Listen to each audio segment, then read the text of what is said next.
Hola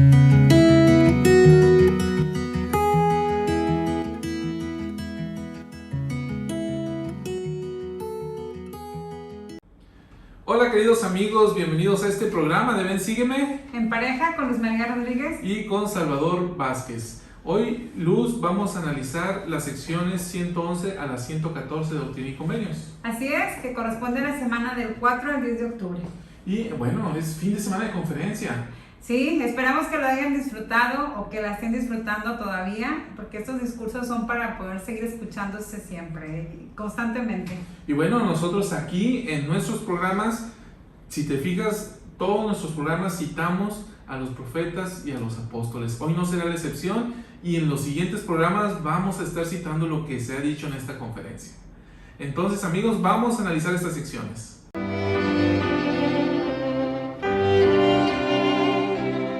En esta sección de Doctrina y Convenios 111 hablaremos acerca de yo dispondré todas las cosas para vuestro bienestar. Y esta es la parte que el Señor nos da en esta revelación a conocer. Pero antes de esto estaría muy interesante el poder platicar acerca de por qué en esta sección el Señor les dice esto. Bueno, Luz, si vamos allá al encabezado de esta revelación, vamos a ver que se recibió en una ciudad llamada Salem, en el estado de Massachusetts. ¿Sí? Los santos estaban en Kirtland, Ohio, y estaban en Missouri. Entonces, si vamos al mapa de los Estados Unidos, vamos a encontrar que Massachusetts se encuentra justo en la costa este de los Estados Unidos, al norte de Nueva York. Entonces, Luz, ¿qué estaba haciendo José Smith allá? Fue José, fue Hiram, fue Oliver. Bueno, chequé en el mapa y es una distancia de un poco más de 1000 kilómetros entre Kirtland y Massachusetts. Eso indicaba que para aquella época más o menos sería un recorrido de aproximadamente 2 semanas para llegar. Bueno, estábamos hablando de 1836. Para entonces la iglesia acumulaba algunas deudas, muchas de ellas derivadas de la pérdida de recursos y terrenos en Missouri y las deudas generadas con motivo de la construcción del templo de Kirtland. Entonces, Luz, los líderes de la iglesia estaban ávidos por obtener recursos para poder saldar las deudas. ¿Y qué resultó? Bueno, que llegó una persona que dijo que mira, José, en la ciudad de Salem hay una casa donde hay un tesoro y si vamos para allá vamos a poder conseguir este tesoro. Y bueno, pues le hicieron caso, ¿sí? Entonces ahí va José, ahí va Hiram, ahí va Oliver, ¿sí? Y llegan a esta ciudad de Salem, en Massachusetts, y están ahí recorriendo las calles, y este hombre les decía, ahorita encuentro la casa. Finalmente ese lugar nunca lo encontraron, ¿sí? Y el tesoro que él les decía que iban a poder encontrar, el cual José y los demás pensaban nos va a ayudar para poder aliviar las cargas que ahora están impuestas sobre nosotros, entonces nunca lo encontraron. Pero ellos finalmente se quedaron ahí algunos días y ahí es que se recibe esta revelación. Y por eso es que en el versículo 1 dice lo que dice. Sí, voy a leerlo. ¿Sí? Dice, yo el Señor vuestro Dios no estoy disgustado con vuestro viaje hasta acá, no obstante vuestras imprudencias. Sí, fíjate, un viaje hasta acá, ok. Tuvieron que venir hasta Salem y eso dice, no obstante sus imprudencias. Es decir, el Señor les está diciendo, lo que hicieron fue imprudente. Fíjate que, bueno, y me causa un poco de gracia, Salvador. A mí me encanta escuchar toda esta historia de los santos y lo que sucede, porque realmente es muy aplicable a nosotros, porque eran hombres y mujeres como nosotros, e incluso el profeta José Smith decide esta imprudencia viajar hasta allá, y creo que es esta parte, por eso que nos da aprendizaje. Todos hemos sentido algunas cargas en deudas o situaciones que hemos tenido en nuestra vida y sientes la carga, ¿no? Y quisieras encontrar un tesoro y algo que te dé para poder liberarte de la carga, ¿no? Ajá. Y hablo de parte económica, temporal o algo que tú sientas que te está liberando, ¿no? Sí. Entonces yo por eso me causa gracia porque digo, sí, el Señor sabe que a veces somos imprudentes ante esta búsqueda que queremos cubrir de las cargas que son impuestas ante nosotros. Sí. Podemos llegar a ser imprudentes cuando tratemos de satisfacer cualquier tipo de necesidad que tengamos. En este caso era una carga económica, pero esas necesidades pueden ser de cualquier índole, ¿no? Sí, claro.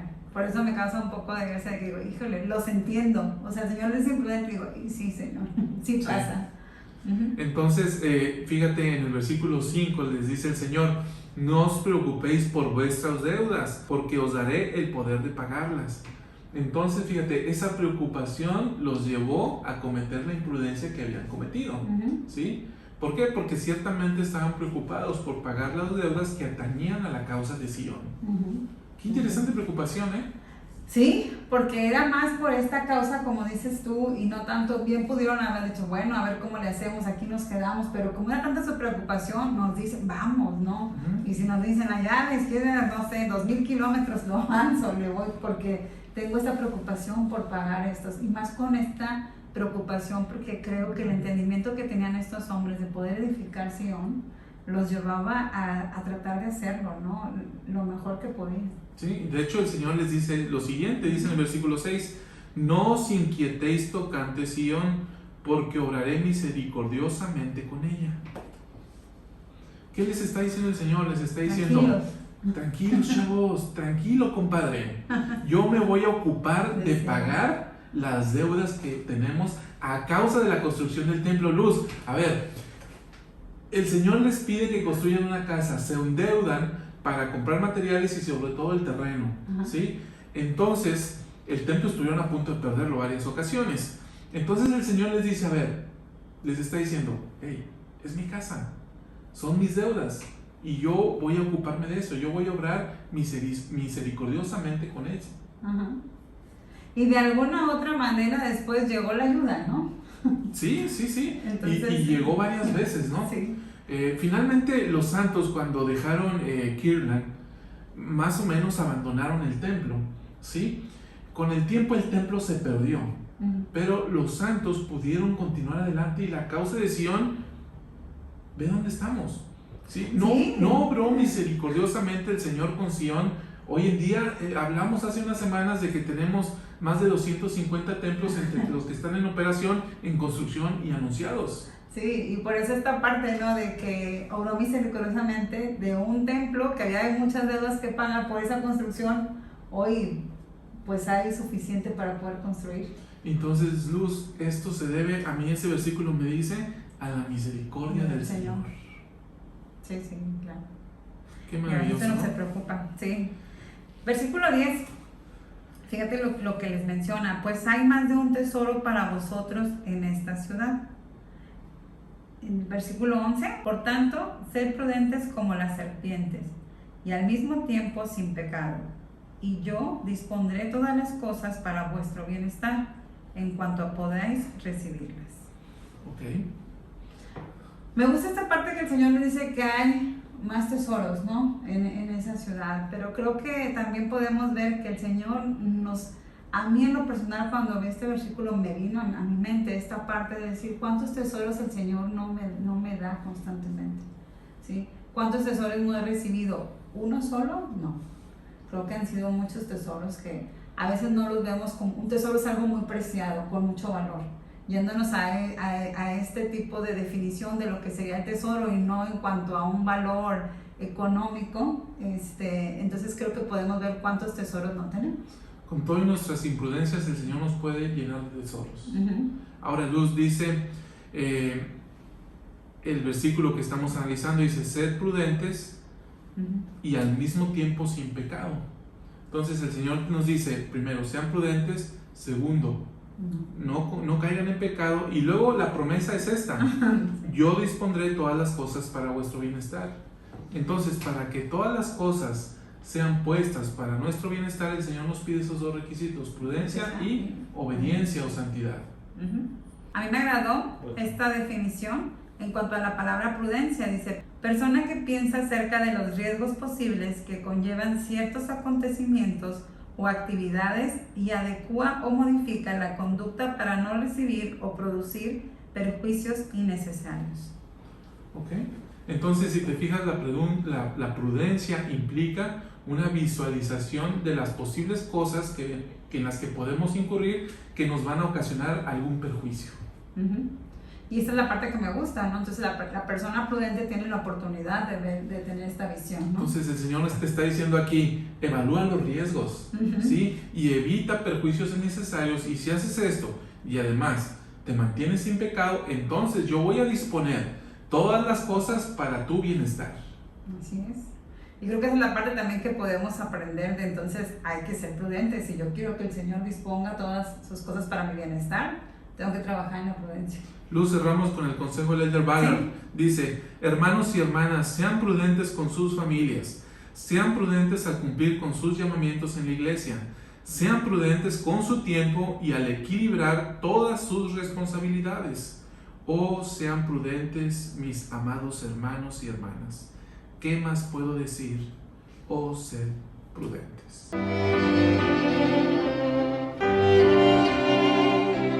En este segmento, que es la sección 112, vamos a hablar acerca de la revelación que da el profeta José Smith a Thomas Marsh ante algunas preguntas o cuestionamientos que él tiene. Pero él en esa época, Salvador, me parece que era el presidente del Quórum de los 12. Sí, Luz, Thomas B. Marsh, uno de los grandes hombres de la restauración. Él fue uno de los primeros conversos de la iglesia. Él fue uno de los que primero terminó de leer el libro de Mormón. Él fue alguien que se convirtió, que llegó a Palmyra porque había sentido el Espíritu cuando estaban imprimiendo el libro de Mormón, y se llevó unas hojas impresas y fue con su esposa y le dijo, mira, y sintieron el Espíritu del Señor y decidieron unirse a los santos. Thomas B. Marsh fue llamado al quórum de los 12 apóstoles, y por razón de edad, que era el más grande en edad, que tenía 36, 37 años, o sea, era un joven.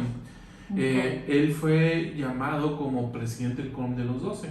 Todos fueron llamados a la par, pero él por edad llega a ser el presidente del quórum de los 12. Bueno, estamos en 1837, Luz. ¿Qué estaba sucediendo en esa época en la iglesia?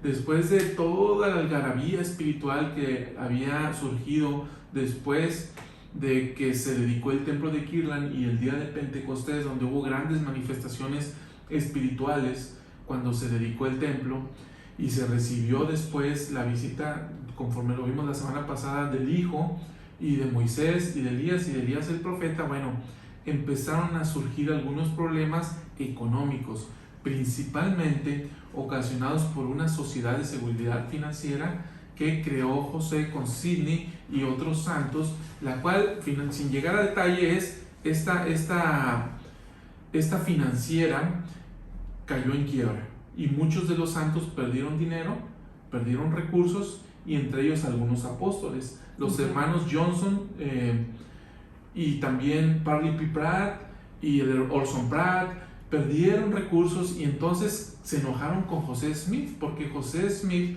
los había invitado a participar en esto. Entonces la queja era, tú eres el profeta del Señor y ahora hemos perdido nuestros recursos a causa de ti. Entonces el quórum de los 12 se empezó a dividir. Thomas B. Marsh, quien entonces estaba en Missouri, viajó hacia Kirtland, y en el camino se encuentra Parley P. Pratt, lo convence. Parley P. Pratt había escrito una carta despotricando contra José Smith, y bueno, finalmente Parley P. Pratt fue entrando en razón y al final se reconcilia con José y le pide perdón, pero en ese momento decide regresar a Kirtland con Thomas B. Marsh.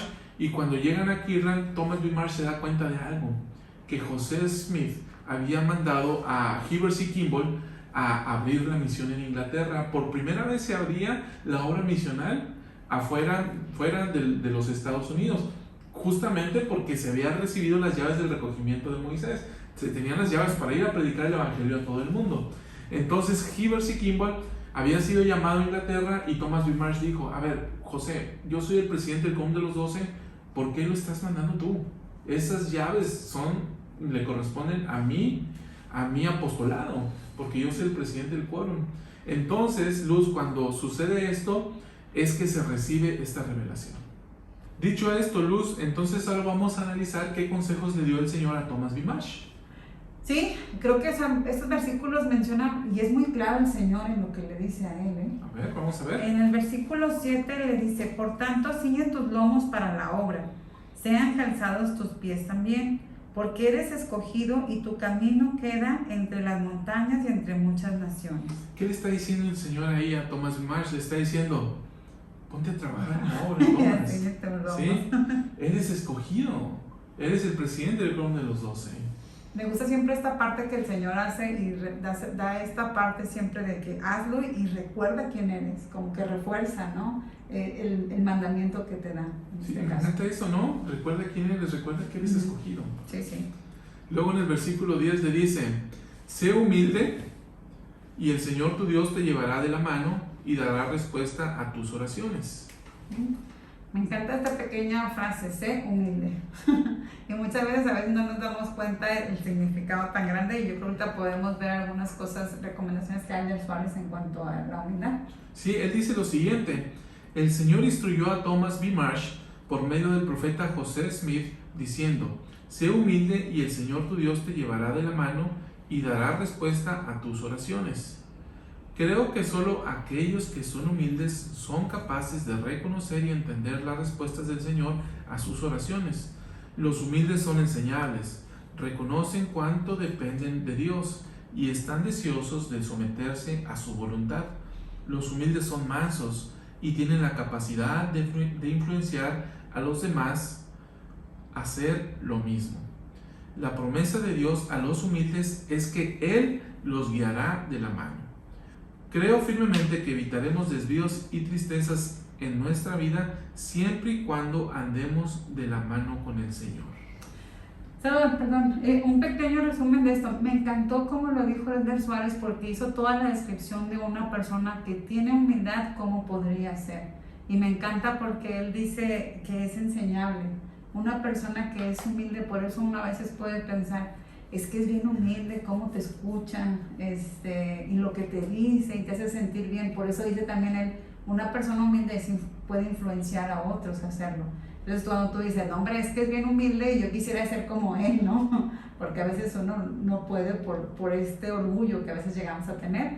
Y otra de las cosas que me gusta también que él menciona es que los humildes son mansos y pueden someterse a la voluntad del Señor y sienten esta dependencia de Dios. Entonces, cuando alguien es humilde, puede llegar a tener esa dependencia. Cuando alguien es soberbio, y puede ser dependencia del Señor y dependencia a lo mejor a los padres, los hijos, y puede ser también incluso de pareja, ¿no? Por eso es cuando es humildad de que, a ver, se puede hablar, no hay orgullo, pero cuando no, hay una soberbia donde uno puede decir, yo soy autosuficiente. Y entonces la persona humilde no tiene esto, reconoce esta dependencia, y por eso lo puede llevar a irse de la mano con el del Señor. Sí, puede ser guiado porque se somete ante Él y quiere realmente tomar la mano del Señor. Luz, qué hermosa explicación. Me encantó lo que has dicho. Thomas B. Marsh desafortunadamente no siguió del todo este consejo. Llegó el punto donde se alejó de la iglesia por muchos años. Finalmente él regresó, pero ve la advertencia que hace el Elder Suárez. Dice, si somos humildes evitaremos desvíos y tristezas en nuestra vida. ¿Sí? Entonces, pues seamos humildes, hermanos. La invitación es que todos nosotros podamos ser humildes. ¿Para qué? Para que podamos andar de la mano con el Señor y Él nos instruirá y nos llevará en su camino.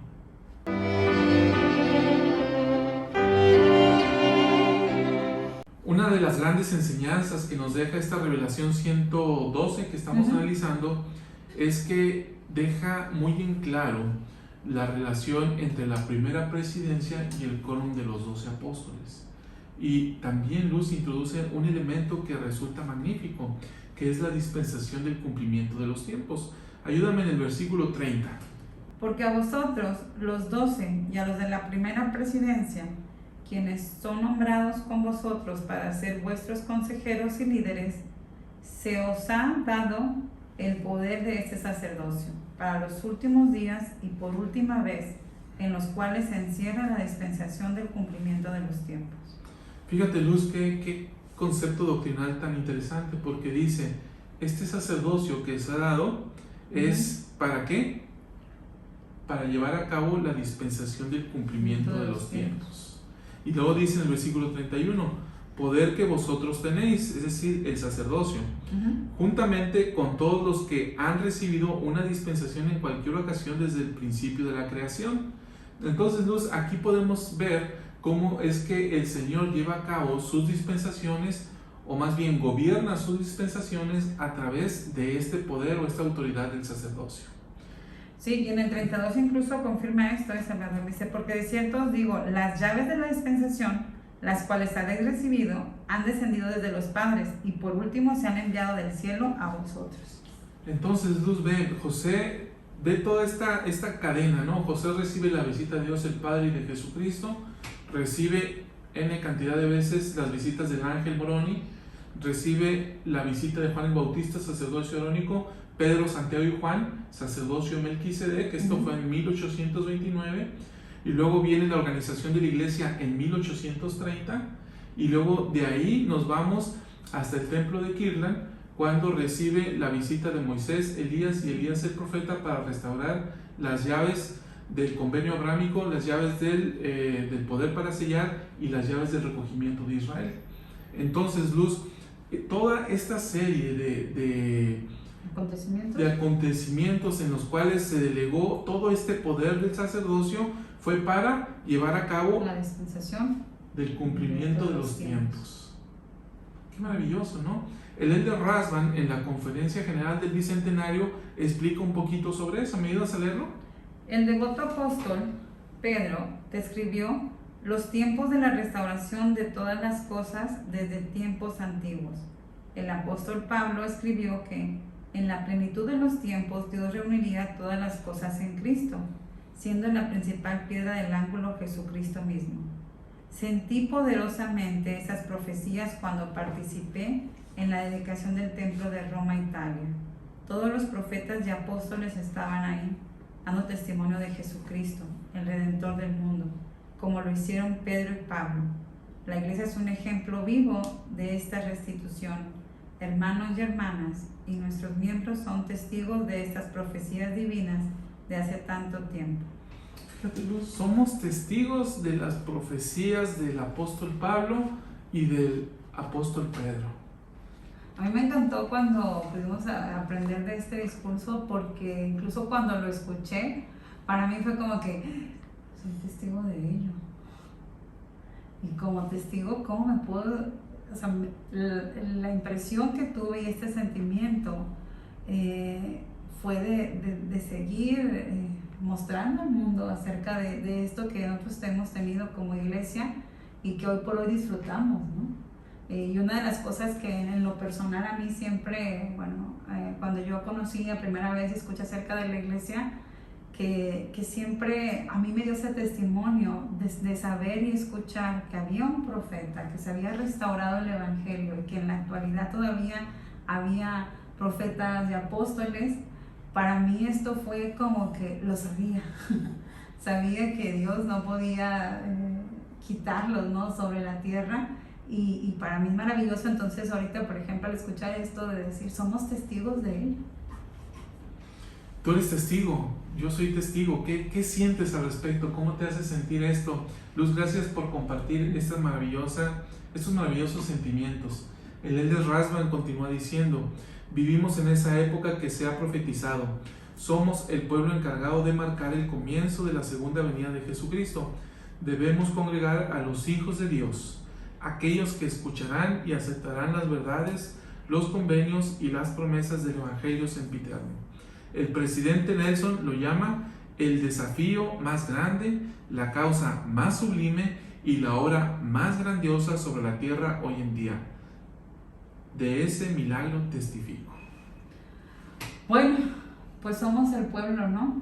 Somos el pueblo del Señor, y por eso mismo, como aquí dice, somos encargados de marcar el comienzo de la segunda venida de Cristo.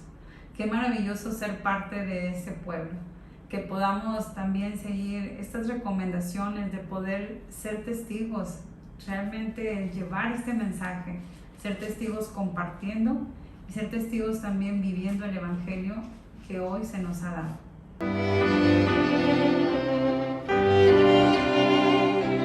En la sección 113 de Doctrina y Convenios, Luz, vemos una serie de preguntas y respuestas. José le preguntaba al Señor y el Señor le respondía algunas aclaraciones en cuanto a algunas escrituras, específicamente del libro de Isaías. Entonces, en el versículo 7 y el versículo 8, un hermano llamado Elías Jaibi tenía esta pregunta. Dice: ¿qué quiere decir el mandamiento dado en el primer versículo del capítulo 52 de Isaías, que dice: vístete de poder, oh Sión? ¿Y a qué pueblo se refería Isaías? Entonces ve la pregunta que él tenía, ¿no? ¿Qué significa esta parte donde dice vístete de poder, Sión, oh Sión?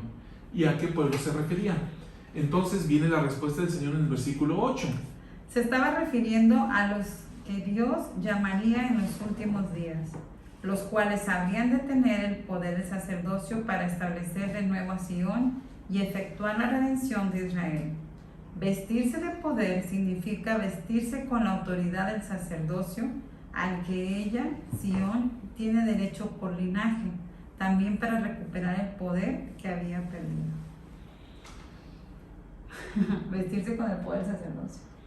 ¿Qué significa esta parte, no? O sea, primero, respondiendo a las preguntas de Elías, era ¿a qué pueblo? Era el pueblo que iba a establecer su iglesia en estos los últimos días. Y Luz, precisamente en el segmento pasado hablábamos de la dispensación del cumplimiento de los tiempos.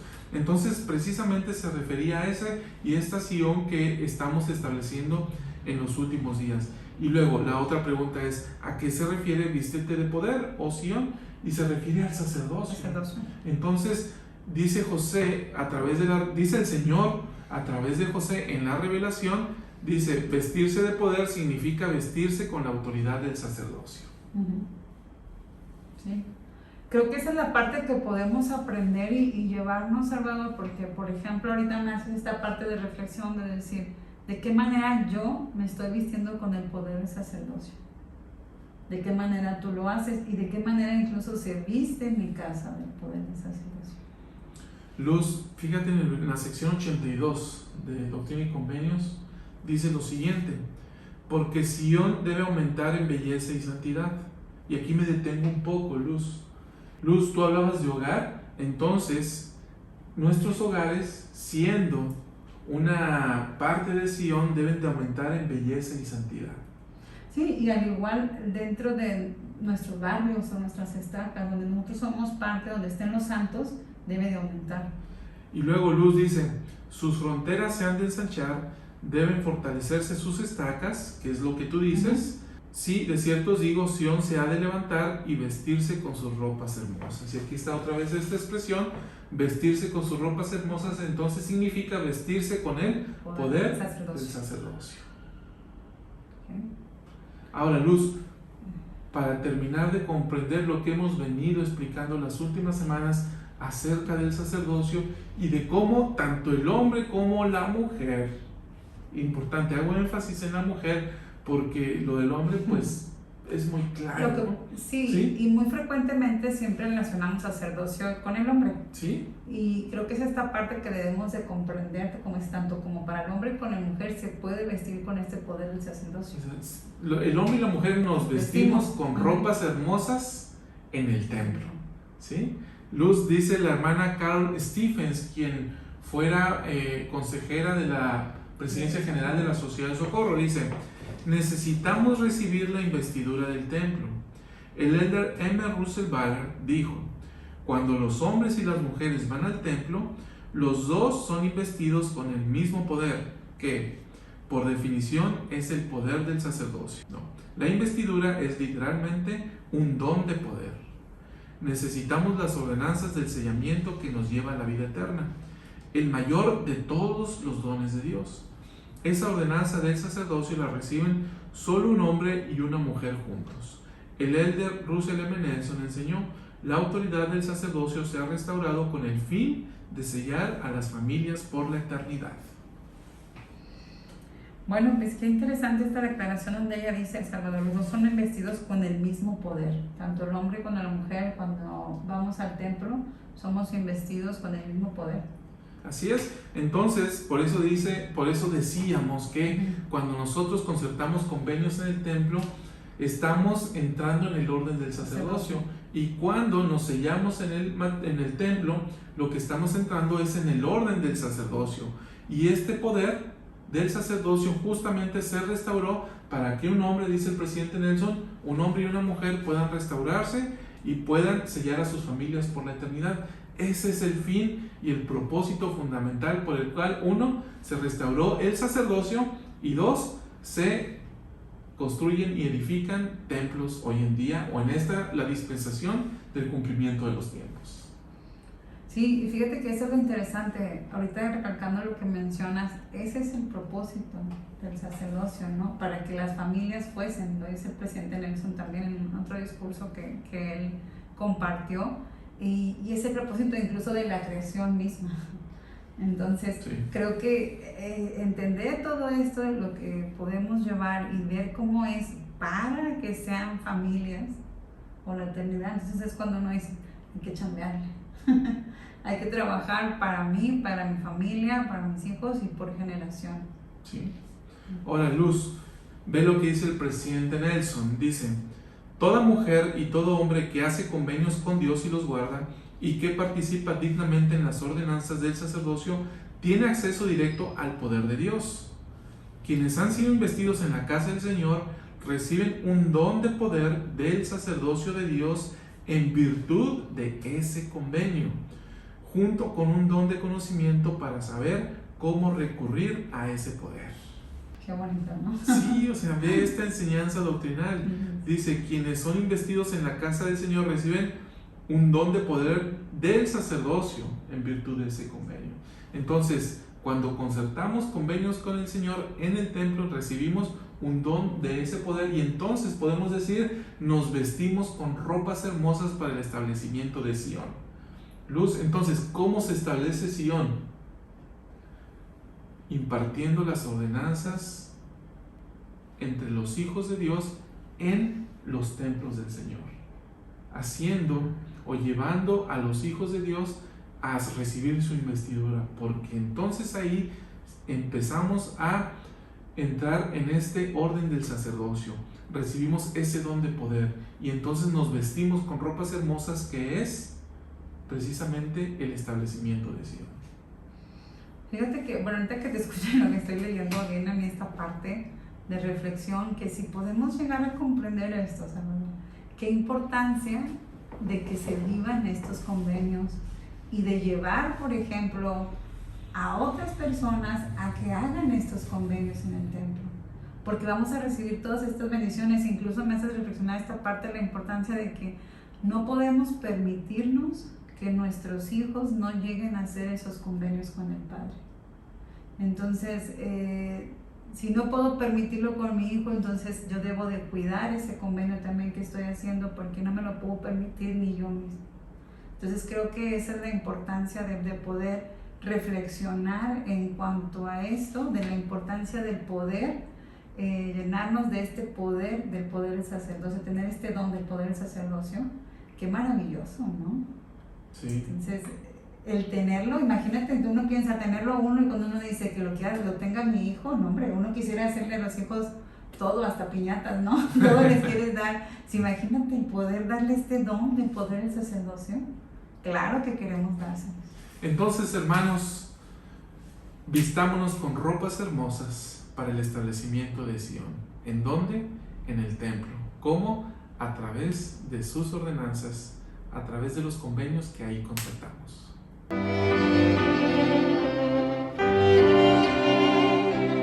Amigos, gracias por habernos acompañado, por haber escuchado este programa. Recordemos que el Señor dispondrá todas las cosas para nuestro bienestar. Salvador, pues. Muchas gracias, amigos, que disfrutemos la conferencia general, que escuchemos los consejos y la voz del Señor que nos da a través de sus profetas y que podamos estar atentos a su voz. Hasta luego.